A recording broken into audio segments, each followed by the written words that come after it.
What's up guys, I'm Phoenix Master 1 and welcome back for some more Fire Emblem Heroes, and this is going to be my comprehensive analysis of the new weapon refines for male Morgan, Sumia, Marisa, Valentine Hector as well as Quan. So I'll be giving you guys my opinion on these refines and what kind of build options you have on these units. And as always, if you guys do enjoy these kinds of weapon refinery analysis videos, I would really appreciate if you could pretend to be Morgan and debuff that like and subscribe button. And with that said, let us begin. Male Morgan gets a very solid refine for a 3-star 4-star unit, so his weapon Grima's Truth basically gets a revamp on the primary condition. It still gives him the +3 defense, but the debuffs that he gets is going to be at start of a turn. So at start of turn, he can inflict -5 attack speed and resistance debuff on nearest foes within 4 spaces, and then he also gets the self buff on attack speed and resistance by +5. And the weapon refinery is really easy to trigger because it just requires him to be above 25% HP, and that's why this is such a solid refine, because this kind of effect we have seen it on modern units on actual banners. So Morgan here just gets a very easy to trigger weapon refine, and the weapon effect is similar to the PLEGIAN weapons that we have seen on the PLEGIAN banner a couple of months ago. So I'll be breaking down this weapon refine and gonna be explaining everything included in this. So the first effect that we get is the debuff. So he can only debuff the nearest foes within 4 spaces and not all of the foes. Here in our example image, only Karel gets debuffed and not Sarah or Saber, because Karel is the closest foe. However, if we took out Karel out of this image, then both Saber and Sarah would get debuffed because they are equally away from Morgan. So you can debuff multiple foes with this weapon, but most of the time it's gonna be on a one singular enemy, and you can basically run a smoke skill to debuff the other foes who might be within 2 spaces of that first primary target. So debuffing is definitely pretty good, but it can only do it to the closest enemies within 4 spaces. The self buff that he gets is actually not always gonna be active. It only gets active when a foe is within 4 spaces of Morgan, which means that he can only get the self buff when he debuffs the foe. Here, Morgan gets no buff when he's away from Kiel, but as soon as Kiel is within 4 spaces of Morgan, he gets the self buff. And this can pretty much be used in order to play around panic in something like Aether raids. And like if you're getting threatened by some kind of range cavalry unit or a unit with massive range, then Morgan is not really going to be able to debuff them because he's going to be way too far, and he's also not going to be able to get the buffs. So even though he gets the self buffs, it's not a bad option to have some other buffing skills on your team basically if you're going to be too far away from the enemies. And now we move on to the weapon refinery part. So this works like PLEGIAN weapons, which means that at the very least, when there's no debuff present on the enemy, by default this weapon will inflict at least -4 debuff to all stats of the opponent during the combat. So it's pretty much like a better Foxtome, which works in both phases, and you're always going to be getting -4 debuff with this weapon, so that is really consistent. And now let's move on to the spicy part with the debuffs. So the debuffs that he gets from his primary condition are really synergetic with this refinery effect. So this is the same effect as a PLEGIAN weapon, where it's a debuff doubler essentially. So here we can see the Bow Cavalier has got the -5 debuffs on 3 of his stats, and what this effect does is that it basically takes the visible debuff and then adds it into the in-combat debuff. So with this weapon he can effectively get -14 debuff on the foe for their attack, speed and resistance.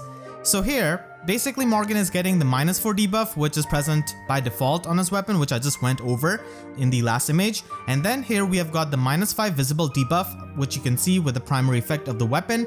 And because this is a debuff doubler, it basically takes that visible debuff and makes it into an in-combat debuff as well. So you essentially get -14 debuff, where -9 debuff is going to be during the combat, and -5 debuff is going to be visible, which you can see with the red stats. So extremely good weapon for this kind of debuff doubler, and the fact that he can have the debuffs from his primary condition makes him a really solid unit to just nuke like one enemy and then use the smoke skill or other allies with debuffs to basically spread the debuffs and be a pretty good unit. In my opinion, Morgan is pretty much the best 3-star 4-star pool red mage, and this weapon is going to be extremely solid, has really great synergy, and you can easily support this with many allies as you'll see later on. So pretty much just use allies who can debuff the opponent and have Morgan with a smoke skill that can also be self-sufficient. And Morgan is going to be a pretty solid unit from the 3-star 4-star pool, so do not get surprised if you start seeing a lot of male Morgans all of a sudden. because this refine is very solid on a 3-star 4-star mergeable unit. Now even though this weapon is good, you still have to keep in mind that there are units and weapons and skills that can pretty much ignore the debuff of these kinds of weapons. Not to mention there is stuff like Harsh Command Plus, Kia Staff, and also Odd Recovery, which if you do use him in Aether raids, then you will definitely have to watch out for that. Now let's get on to his builds. For a budget build, I feel like running Fury might be a bit anti-synergetic with Grima's Truth weapon, and he does need to be above 25% HP to get the PLEGIAN effect. So you can run Life and Death with the attack smoke debuff and the in-combat debuff and the self buff. He can definitely fall into the desperation range and just stay there and not really take any recall damage like he would with Fury. And ideally you want to run something like Sparrow and just run desperation. Attack smoke could be used on a budget because it's easily available, but resistance smoke in my opinion is the better slotsy skill because there are so many other skills present which you could run on allies who can debuff the attack of the opponent. Like you can run Temari Dagger, and Sabotage Attack is also present from the Divine Code section. So resistance smoke does end up being a bit better here in this situation where you can get more damage output with it. So you could definitely get that from the Grail pool. And now let's move on to the higher investment Morgans. The first build is pretty much going to be the ideal build for most Morgans in most game modes because he can function as a really good mixed phase unit, and he does have bulk, decent enough bulk to function in the enemy phase as well. Lull attack speed is also really good because you're going to be self-buffing yourself and ignoring any kind of buff the opponent has, and this kind of in-combat debuff will stack up with Grima's Truth, so it's just playing on his strengths, and attack smoke can help you get bulkier, and Mystic Boost is pretty much there to have the self-sufficiency for the weapon refinery effect. Glimmer ends up being a really good special because he can get pretty strong because of the resistance debuffs, and it's a 2-turn cooldown special, so it's pretty easy to trigger in a single round of combat. So you could run him with close file, close counter at max investment, and he's gonna be a pretty solid unit. If you're not really a fan of that, then you can just go with attack speed solo in Slotty and make him as a mixed phase unit because this is gonna be working in both phases, and he can definitely function pretty solid with this build as well. To be frank, I'm not a big fan of bonus doubler, and neither I would recommend that, but still technically it's an option. The reason being is that lull skills are just so common, and if you're going to be facing a unit who has got something like lull attack speed, then your bonus doubler is pretty much a dead skill on slot A, and he has got much better and consistent options like a solo skill or close foil, which you could run instead of bonus doubler, but still, again, technically an option if you want to run that with the self buffs. In my opinion, he's the best candidate from the 3-star 4-star pool for our dual infantry 4. The debuffs that he gets is really good, and it's also not the hardest thing to build him up once you've sparked our dual infantry 4, because you can get defense res ruse and rally attack speed plus from a net from the divine code section and just run something like attack smoke, Aether, and Sparrow, and he's gonna be a pretty solid unit as long as you can cover his weaknesses to stuff like legendary Crom and legendary Dimitri, all of these annoying blue units basically with a strong green unit, maybe like Ninja Hana. So Male Morgan can definitely be a pretty solid unit. Arvis does give you the long range debuffs, but Morgan is going to be overall much bulkier, which is going to be pretty good for baiting out units. Arvis can, hit really hard with the broadleaf effect, but he cannot really get as bulky as someone like Morgan because of his PLEGIAN weapon refine. So that's an option for Arena, and if you don't really want to run a ruse skill, then you can go with lull attack speed because everyone and their mom uses a rally skill in Arena, and Panic Smoke is definitely a pretty good premium option, because panic debuffs and the actual debuffs that you get from Grima's Truth or any kind of ruse skill do stack up. And again, panic is really useful in Arena because everyone is going to be having buffs, and you can also run a lower cooldown special like Blue Flame, which does have synergy with something like attack defense bond. And if you want to use him in Aether Raid's offense, then you can definitely build this kind of build with divine codes, grail units, and also the normal summoning pool. Null follow-up can be obtained from the Divine Code section, Res Smoke is present on Brunia, who's a Grail unit, and Speed Res Solo can be obtained from Urk, who's going to be present in the normal 3-star 4-star pool, and this kind of build can be run in the light season. Null follow-up is really good for facing Bramimons, and you can easily run, Temari Air, which is going to be a really good option, and an option that everyone has got access to.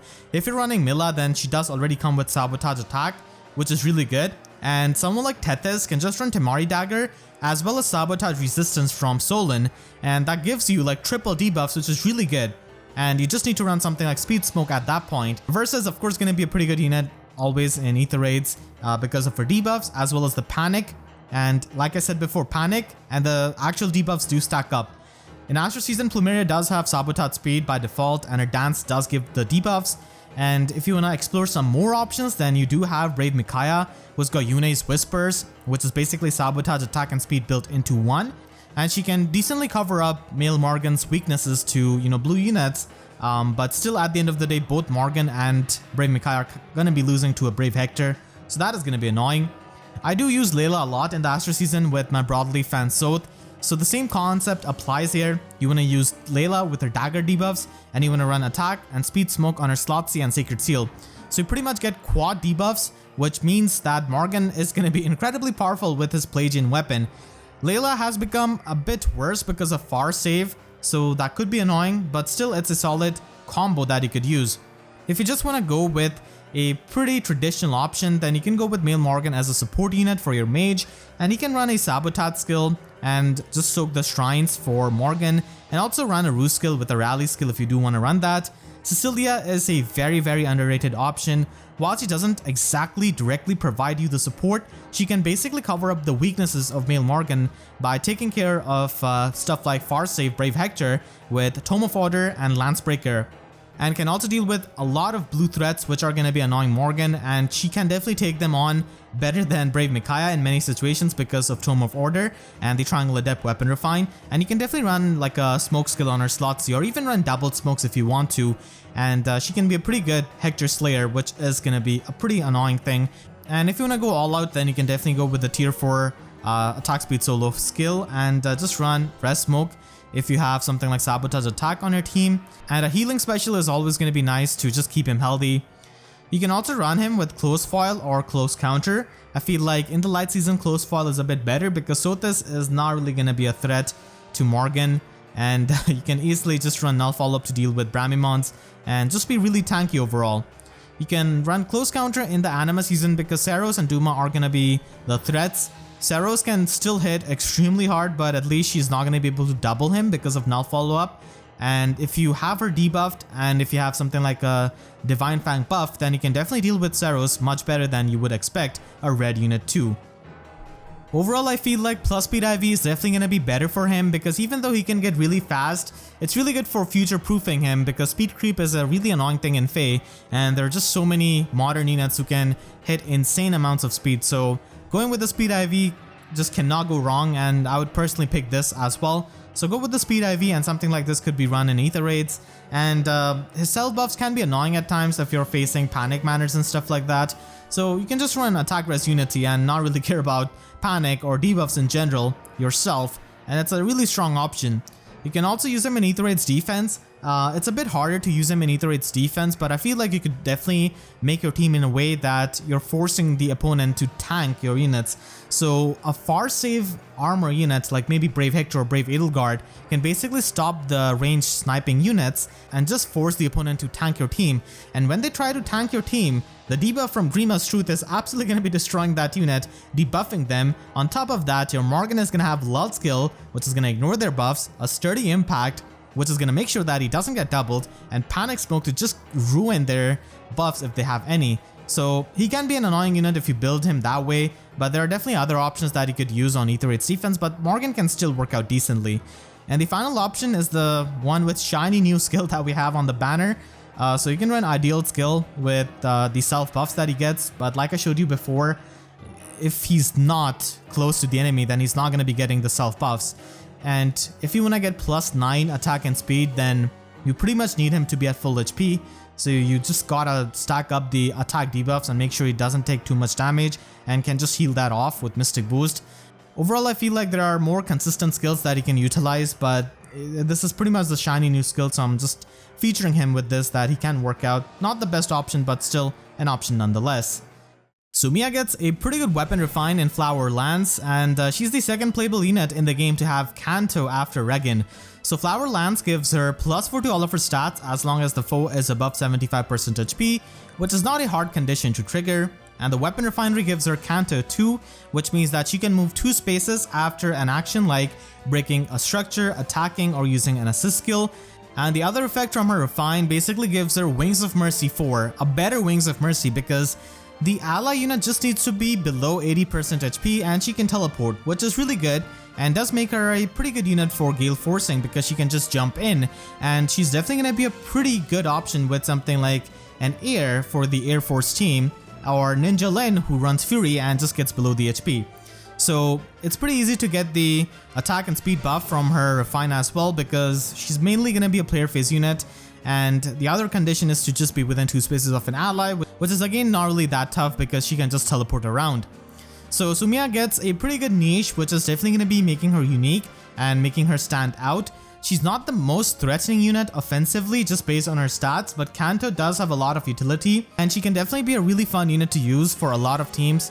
And competitively, she's mainly going to be finding her place in the light season of Aether raids because we already have Regan in the Astro season. So in the light season with something like Dagger, she can definitely give you a lot of value with Kanto and can function as a Galeforce unit, or if you're running a Fury Ninja Lin, which a lot of people do. So the Wings of Mercy can definitely help you with that, and Kanto with a Galeforce unit means that you can trap the opponent's units much better or just even get away. One thing which I have to mention is that you cannot really use the Wings of Mercy or the teleportation when she's in her Kanto phase. You can only move 2 spaces. And Galeforce, if you're going to be running that on Sumia, then Galeforce triggers before Kanto, so it pretty much functions similarly to how it does on Regan. And finally, Tempest skills can definitely be something that is going to be coming to the mind of many people, but I feel like Odd Tempest or Even Tempest are not really that good of a skill on her because even though she gets the extra movement when she's going to be going to attack, Kanto is not going to be, including the Odd Tempest or Even Tempest extra movement. It is still going to be Kanto too, so you can just move 2 spaces, so it kind of defeats the purpose of having the extra movement because you need the extra movement more when you're going to be retreating, in my personal opinion. And a rain skill is just going to be a much better and consistent option. So even though Sumia is not the hardest hitting unit and not the fastest unit, she still is going to be aging to be better than many of the units because of this niche of having Kanto. And another big thing about her Kanto is that she doesn't have a turn restriction like Regan does. Regan can only trigger Kanto from turn 1 to 4. Sumia doesn't really care about that. She can even trigger Kanto on turn 420 if she wants to, and nothing is going to be stopping her. Because Sumia is an old unit, I feel like you definitely need some investments with your merges or Dragon Flowers, especially if you want to run a Galeforce build. But if you just want to use her with a budget build, then you can definitely go with Hit and Run and Moonbow. And this can definitely be a pretty fun build because of Kanto. Desperation is also an option for Slot B. And Double So Sparrow with a rain skill is definitely going to be pretty good for her. Speed defense rain is better if you're not running Galeforce, but if you're running Galeforce, then attack speed rain is objectively better for getting the triggers on your heavy blade. And she does get the extra attack and speed from her weapon, so that's really good, but still you want to stack up as much attack as you can because many times it is going to be hard to trigger the heavy blade, so just go with the plus attack IV if you have the option. Like I said before, you can definitely find value of using Sumia in the light season because of her Kanto. Kanto is super useful in Aether raids if Regan has been any kind of example for that. So she doesn't have the extra movement of a cavalry unit, of course, like Regan, but still, having the flyer mobility is still pretty good for destroying structures and getting back, and for also just supporting. So the first build is basically a budget build that you could run on Sumia. And it's not going to be hitting as hard because she is basically using Heavy Blade 3 in Slot A and running Quick Impulse to make Galeforce a 4-turn special, so that even if she hits a ranged unit, that she can still get the Galeforce, and that is really important in Aether raids in my opinion. And Attack Defense Link is her default skill, and it can work out if you're just going to be trying to reposition any kind of ally into the range of the enemy. And you pretty much have to buff her up because attack is super important for triggering Heavy Blade here, so make sure to have that option. You can also run something like Attack Speed Push 4 on her Slot A and just run Heavy Blade as a Sacred Seal. Again, I feel like having a 4-turn Galeforce is definitely much better with the first or the third build which I'm showing, but still Attack Speed Push 4 does give you the extra offenses, and Attack Speed Rain is also helpful. Lunge allows you to trap units much better with Galeforce teams, and it can definitely be a pretty useful tool because once you launch forward, you will activate your Kanto, and a lot of Galeforce teams which use teleportation, which is like built into Sumia's weapon here, do try to just lock up a unit or just trap a unit so that they can get the pots or be safe. So for that, Lunge can definitely be helpful. You can also run the third build, which is definitely going to be pretty expensive with Heavy Blade 4 and Dive Bomb, and at plus 4 merges she does get pretty decent extra attack and speed, so that is definitely going to be a pretty good benchmark there to reach on Sumia. Plus 4 merges are usually going to be pretty good on most of the units because of the stats that they get. So Heavy Blade 4 and Quicken Pulse becomes a 4-turn special in Galeforce, and attack speed rain does assist you with the triggering. Finally, if you want to run a max merge Sumia, then a Heavy Blade Dive Bomb build is basically going to be the perfect build, and she works really well as a Galeforce unit because not only she doesn't have to waste her slot B skill by running Wings of Mercy, but she also has Canto, and that is really good on a Galeforce unit. So this is definitely a build that Sumia fans can build up. Marisa gets Shamshir as her weapon, and this weapon refine is definitely pretty good and definitely makes Marisa a lot more viable now because it has got 4 effects built into it. The first one is the special trigger cooldown -1, which is extremely good, and she does get +7 true damage whenever she triggers a special. Not quite the +10 like a Vodao, but still +7 is decent. The weapon refinery part has got time pulse built into it and a really easy to get condition for +5 attack and speed, where she just needs to initiate combat or she needs to be within 2 spaces of an ally. So both of those conditions are really easy to trigger, and this weapon refine is overall pretty solid for Marisa, as it allows her to function both as a mixed phase unit and also as a tank, and she can also work as a really good Galeforce unit because of the time pulse and the -1 special trigger. A good thing to note is that the time pulse built into a weapon refine does actually stack up with time pulse, Slotsy skill, and also Quicken Pulse Sacred Seal. So you can definitely have some pre-charged specials on her if you stack up those cooldown reduction skills, because all of them check the maximum cooldown at start of the turn, so that's why it does stack up. Even though Red Sword infantry units are extremely stacked up, Marisa gets a pretty solid weapon refine that does make her quite flexible, as you'll see later on with the builds. And because she's an older unit, I would definitely suggest having some merges and investment onto her, because she will definitely appreciate that for some of the builds, as you'll see. So the first build is a budget build that you could run on her with Fury and Wrath. Wrath does go really well with the time pulse that is built into her weapon, and you can basically have a pre-charged Luna once Wrath is activated, which is easy to do with Fury. So you definitely want to get some speed with attack speed solo, so this can give you pre-charged Luna, which will be hitting hard with the true damage from her weapon as well as the true damage from Wrath. And if you want to invest more into her and you want to run her as a mixed phase unit, then distant counter is definitely something I would suggest. If you cannot run a damage reduction skill, then you can run Wrath. And Wrath with Soul can definitely give you a pretty good healing because of the true damage that you can get from the weapon and Wrath.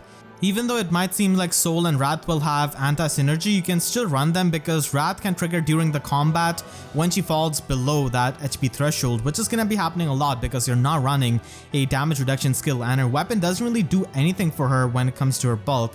So that's basically the idea with the second build, to use Wrath and Soul for the healing. But the third is the ideal build, honestly, that you could run by using Luna, Spurn, and Time Pulse. So Luna becomes a pre-charged special, which means that you can retaliate back with it even against a foe who has got guard or who has inflicted guard status on you. And having a pre-charged Luna also means that you can basically use it in the player phase to nuke something, because you're getting the true damage from her weapon as well as Spurn. So that's really good, and Mystic Boost is just to keep her healthy. So this is definitely the mixed phase build which most people are going to be using on Marisa. If you don't want to run distant counter and if you just want to stack up her speed, then attack speed solo is definitely an option for slot A, and you can also run her as a Galeforce unit, even though it does waste the true damage that she gets from Shamshir, because you're not going to be getting the true damage when you trigger Galeforce, but still, because of the -1 special cooldown as well as the time pulse, she makes for a really good Galeforce unit. And a lot of times the Galeforce units have this problem where they hit really hard and they can just one-shot the opponents. Marisa doesn't exactly have this problem because she doesn't hit too hard and can allow for pretty reliable Galeforce. Flashing Blade 4 is still going to be giving you the true damage, so that can be run. And if you want to take advantage of the true damage from Shamshir, then you can definitely go with a 3-turn special like Luna, which becomes 2-turn with Shamshir, and then Time Pulse brings it down to 1. Having 1-turn Luna in the first combat of her player phase means that she can even trigger this against an opponent who might have guard, because she does have Flashing Blade 4. So that could be done, and she can definitely get true damage from the slot A as well as the weapon as well. Marisa can be used in arena with R-Dual Infantry 4. You could either go with Spurn or have Null follow up. Because of her high HP, she can definitely function with Panic Ploy in her slot C. You can also use her in Aether Raid's offense as a 1-tap Galeforce unit. 1 tap is definitely really important in Aether Raid's offense, because if the opponent is very low on HP after something like Bolt Tower or by Savage Blow damage, then you can pretty much just hit them once and trigger your Galeforce and move on to the other enemy. And Marisa can do that because Quicken Pulse does stack up the Time Pulse from her weapon, which means that she ends up having a 2-turn Galeforce, and because of her amazing HP, she can even pulse down other Galeforce allies, maybe like it's Curtain's Azura or Sylvia, who is usually used on Galeforce teams. So that can be done, and she can definitely be a pretty solid option. Navarre is also another unit that could be used in this kind of setup, but Marisa has more power because of getting attack and speed from Shamshir. You can also use her as a tank in Aether Raid's offense by using Spurn and Joint Drive attack. She can be used like this in the Aster season, and she could be paired up with Brave Lucina, so she can basically fire off Soul, which becomes a 2-turn cooldown special with her weapon, and on her first combat it is going to be a 1-turn special because of the Time Pulse. Finally, you could also use her in the Light season with Null Follow-Up. Null Follow-Up is here to take care of Bramimond mainly, and you can run Bonfire actually instead of running Soul and just get the healing from Mystic Boost instead. So Bonfire makes for a pretty good damage output special that can allow her to secure more KOs, especially if you support her with, again, Brave Lucina, who's going to be a really good option with her, and she can get 22 damage from her Bonfires. Berserk Armads gets a weapon refine on Valentine Hector, and original Hector can also get access to Berserk Armads by spending 150 Divine Dues. So until he gets the Armads weapon refine, then he should definitely go with Berserk Armads because the Divine Due is extremely worth it for this kind of weapon refine. So both of them get this refine essentially. The primary effect stays the same, having the -1 special cooldown as well as Wrath built into the weapon. The refine gives -5 attack and defense debuff on the foe during the combat. It is always going to be active in the enemy phase, and if you're going to be using this in the player phase, then the opponent needs to be at full HP. So this refine is definitely more geared towards enemy phase usage, where it is always going to be active. And whenever he triggers his special, he can restore 30% of his HP, which is extremely good because both of these Hectors have pretty high amount of HP, and that allows you to just be self-sufficient without really running any kind of healing special or any, healing mumbo jumbo. So you can retaliate back with high damaging specials and also heal yourself at the same time. The Wrath condition will be a bit anti-synergetic with the healing, but for the most part it will work because the Wrath's true damage, like I said before in the Marisa section, does work mid-combat as well when he falls below 75% HP. And for the most part, it is going to be working because many times he's going to fall below 75% HP. So he can retaliate back with high damaging special and also just one-shot opponents in exchange while also healing up at the same time. So even though at first glance this might look a bit anti-synergetic, it is still going to be working out for the most part because Wrath just works mid-combat as well. So that is not really going to be too much of a problem, but I just wish that this was straight up a Voda effect and didn't require him to be at that HP threshold. But in any case, here are some of the builds for him. So Valentine Hector and normal Hector both get this, so I'm going to be showing both of their weapon refines. This is the budget build that you could run with Moonbow, which becomes a 1-turn special. At lower merges, I would definitely recommend Moonbow over Glimmer because most opponents are going to be having higher defense, and Moonbow can definitely scale really well there. Even though you debuff their defense, it is going to be a pretty good option on low investment and low merges, where your fighter just allows you to not get double, which is always good.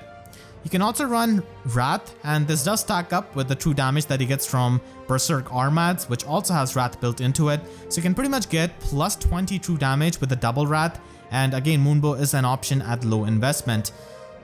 This is the ideal build which you want to run on him, which is using Special Fighter and Bonfire.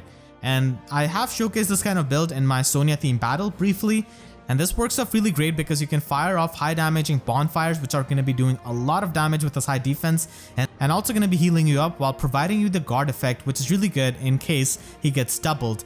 So a tank like him who's slow definitely appreciates the guard effect, and you can just run Quick Riposte Sacred Seal or even run Attack Defense Bond as a Sacred Seal.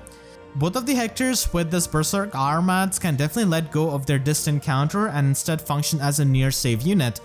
Of course, for far save, there are better units like Brave Hector and Brave Edelgard, so I feel like Hectors with Berserk Armads can do the near save job a bit better. So if you have it to do, which you did Spark or you just got him, then you can definitely use him for near save. And Sturdy Stance and Special Fighter is definitely pretty redundant here, but it doesn't really hurt because Special Fighter does give you the special acceleration. Both of these do have the guard effect, so it doesn't really stack up, but still Sturdy Stance does give you the extra attack and defense, which is always appreciated with Bonfire. And you can also run a breath skill on slot A. Now breath skills aren't really all that optimal in slot A in the modern times because we have got units like Brave Lucina who can just give you this special acceleration, but if you're not really going to be running any of those support units, then you can run Fierce Breath to get the extra attack and run Wrath in slot B. So again, we're trying to get the plus 20 true damage on top of the special acceleration from the breath skill, which allows you to fire off bonfires, which is already going to be doing so much damage. So this is definitely a pretty powerful option. Like I said before, letting go of distant counter does allow him to be a pretty good near save unit, and something like this could be used in Aether Raid's offense, where he can protect your units from the melee threats like Saros and Duma in the Astra season. And if you pair him up with Brave Hector, who can run far save, then these two units are going to be having really good duo because both of them just fire off their bonfires with Special Fighter and just heal up HP. Brave Hector heals up with Mystic Boost, while here, these Hectors can heal up with the Weapon Refine. So they can be pretty self-sufficient combo with far save and near save, and Berserk Armads Hectors can use near save better. Because Sturdy Stance is pretty redundant, you can definitely go with Close Defense 4 or even go with Attack Defense Unity, because attack and defense are two of his important stats, and it is easy to get debuffed by them, and it is easy to get debuffed on them with like a smoke skill or like a chilled skill. So Unity skills can be used in the slot A at higher investments, and near save again can be a pretty good option for letting go of distant counter and running something like Attack Defense Unity. I would only recommend far save if you have like a max investment Hector, because he needs the resistance for that. And Brave Edelgard and Brave Hector just do far save job much better, but still at max investment, Berserk Armads Hectors can use the save skill. As you guys know, I do have a plus 10 original Hector, so this is definitely going to be one of my goals to get the far save skill on him. I feel like Valentine Hector is slightly better than Resplendent Hector because of having that extra resistance, which could be helpful, but again, Resplendent Hector just has the extra HP, and in the long term, he's going to be a better merge project because he's easier to get as he will get the revival banners, and he's also present in the 4-star special rate. So overall, Hectors get a pretty nice option here. He still faces competition from Brave Edelgard and Valentine Gustav, but Hector with Berserk Armads is no slouch and can definitely be a pretty self-sufficient high damage output unit. Quan gets a Gaybolt Weapon Refine, which is alright. I really wish this Weapon Refine had more to it. So Quan with this Weapon Refine gets plus 10 attack and defense against non-flyers, and against flying units he gets plus 5 attack and defense, which is again alright. It's nothing really too impressive in the modern times in my opinion. The more unique thing to come out of this Weapon Refine is definitely the 3-space joint drive attack and defense built into his Weapon Refine, and he can only support this on sword, lance, axe, and cavalry allies for the plus 5 attack and defense if they're within 3 spaces. And the 3-space range is pretty good because you could run multiple support units like Quan, maybe Flame, Brave Lucina, for your main tank basically, and that's pretty much the most unique thing out of this Weapon Refine. This Refine just fails to address his core issues like his awkward speed and low resistance, and this kind of Weapon Refine wouldn't be bad on a demote unit or like a Grail unit, but on a 5-star locked unit that is hard to get and merge is really tough when he's going to be facing competition from Dusil.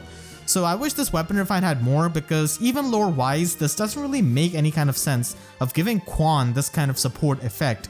I mean, yes, it can work here, but still he really needed some kind of auto follow-ups or some extra effect here to just stand out. So right now he can basically be a support unit while also being a melee tank because of the plus 10 defense and also hitting hard with that. Not many people are going to be building up Quan just because of this Weapon Refine, and the people who already liked him a lot, Quan fans, Jugdral fans, are still going to be using him. At least it's better than when he didn't have any kind of Weapon Refine. So on a budget, he can basically function with Sturdy Stance 2. Sturdy Posture, which he does have, doesn't really work all that well on budget, so definitely want to go with that. And Ward Cavalry can definitely be a pretty nice option with the drive buffs that he can give with Gaybolt to his allies. And then you can have Attack Defense Solo with Quick Riposte. You can also use him as a support unit by having a Link skill in slot B and having Ward Cavalry. And then finally, an expensive option is using a Roost skill with the double rally skill that he already comes with, Quan definitely appreciates a lot of investment and merges and dragon flowers with this kind of weapon refine, and you can definitely go with Sturdy Stance 3 and Slot A have little attack defense, and Joint Drive skills are really going to be good with his weapon refine because he can benefit from it as well as his allies, so you can just run Quick Riposte Sacred Seal and just make him as an enemy phase tank. Distant Fall is an option because his resistance is pretty low and the weapon doesn't really do anything for that, so you can at least retaliate back to dagger units and archers by using Distant Foil. And then at max investment, if you do invest into his speed, then you can definitely run a speedy build with steady posture and joint drive speed and attack speed solo. And finally, if you want to make him into a mixed phase fast cavalier at max investment, then double attack speed solo is definitely an option. So let me know in the comments which of these weapon refines is your favorite, and make sure to share this video with your friends who are trying to build up any of these units who have got a new weapon refine. I have gone over a lot of options, and I want to thank all of my YouTube members for their constant support, and if you enjoyed, then please be sure to leave a like and a comment. Helps me tremendously, and be sure to subscribe and hit the notification bell because YouTube sub boxes are about as functional as Quan after seeing his friend Sigurd just rocking that amazing Divine Terrifying weapon refine. So that's it, I'll see you guys next time. Thank you so much for watching and have a great day.